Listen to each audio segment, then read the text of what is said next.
Paano kung sabihin kong isa ang Minnesota Timberwolves sa mga kupunang pwedeng gumulat sa buong NBA ngayong season? Hindi ito dahil lang sa pagdating ni LaMelo Ball. Hindi sila yung tipong konting adjustment lang ang ginawa. Talagang binago nila ang direksyon ng kupunan. At ngayon, marami ang nagtatanong, sapat na ba ang roster nila para lumaban sa championship? O may kailangan pa silang patunayan bago sila maisama sa usapan ng mga tunay na title contenders? Kung gusto mo pa ng ganitong NBA content at basketball analysis, isang like lang at malaking tulong na yan sa channel. Simulan na natin. Unahin muna natin ang pinakamalaking pagbabago. Siyempre, ang pagdating ni LaMelo Ball. Hindi lingid sa kaalaman ng lahat kung gaano kagaling si LaMelo pagdating sa playmaking. Isa siya sa mga point guard na kayang baguhin ang takbo ng laro sa isang iglap. Kapag nasa open court siya, delikado. Kapag nasa pick and roll, delikado rin. At ang pinakamaganda pa rito, magkakaroon na ng tunay na facilitator si Anthony Edwards. Alam naman nating na nitong mga nakaraang season, maraming pagkakataon na si Edwards ang kailangang gumawa ng lahat. Siya ang scorer, siya rin ang bumubuo ng opensa kapag kinakailangan. Ngayon, mababawasan ang pressure sa kanya dahil may LaMelo na kayang mag-create, hindi lang para sa sarili, kundi para rin sa buong team. Pero hindi lang si LaMelo ang dumating. Nadagdag din sina Josh Green, Trey Lyles at rookie na si Isaiah Evans. Hindi man sila kasing laki ng pangalan ng ibang superstars, malaking tulong pa rin ang maibibigay nila, lalo na sa depensa, spacing at lalim ng rotation. Mahalaga ang mga ganitong role players kapag dumating na ang playoffs. Pero habang may mga dumating, may mga umalis din. Isa sa pinakamalaking pagkawala ay si Julius Randle. Hindi man siya perpektong fit sa lahat ng pagkakataon, malaking bagay pa rin ang scoring, rebounding at physicality na dala niya. Kaya niyang gumawa ng puntos kahit mahirap ang sitwasyon at hindi madaling palitan ang ganong production. Kasunod naman si Naz Reid. Alam ng mga Minnesota Timberwolves fans kung gaano kahalaga siya. Sixth man na kayang magpasabog anumang oras. Kaya niyang tumira sa labas, umatake sa loob at magbigay ng instant energy mula sa bench. Hindi man siya laging sentro ng usapan pero isa siya sa pinakamahalagang role players na mahirap palitan.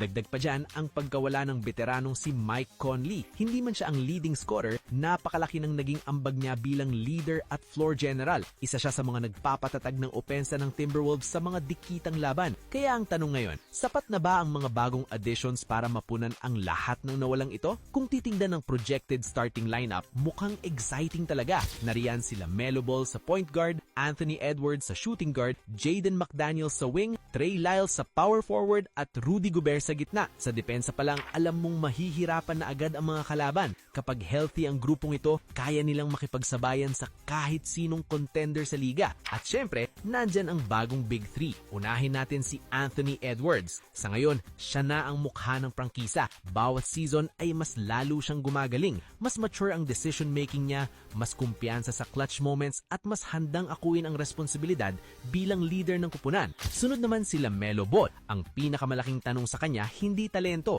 Alam nating elite ang passing at court vision niya. Ang tanong ay kung mananatili ba siyang healthy sa buong season. Kapag nagawa niya yon, malaking pagbabago ang maidudulot niya sa opensa ng Minnesota Timberwolves. At syempre, si Rudy Gobert. Kahit veterano na, isa pa rin siya sa pinakamahusay na rim protector sa NBA. Hindi lang blocks ang ambag niya, binabago niya ang diskarte ng mga kalaban sa loob. Maraming players ang nag-a-adjust kapag alam nilang naghihintay siya sa ilalim.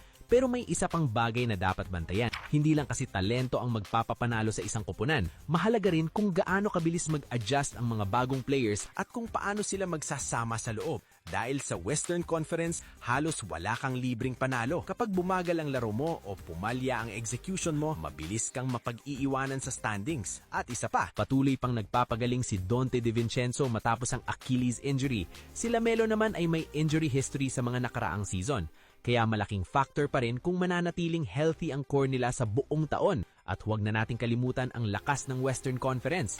Nandyan pa rin ang Oklahoma City Thunder, Houston Rockets, Denver Nuggets at iba pang teams na siguradong lalaban sa mataas na pwesto. Ibig sabihin, bawat panalo ay magiging mahalaga. Kaya, contender na ba talaga ang Minnesota Timberwolves? Para sa akin, oo. Kumpleto sila sa star power, depensa at playmaking para makasabay sa mga pinakamalalakas na kupunan sa liga. Pero ngayong tapos na ang off-season, wala nang dahilan para hindi sila mag-deliver. Nasa kanila na ang talentong kailangan para gumawa ng malalim na playoff run. Ang tanong na lang ngayon, kaya ba nilang patunayan na handa na silang makipagsabayan hanggang dulo o may kulang pa rin bago sila matawag na tunay na championship contender?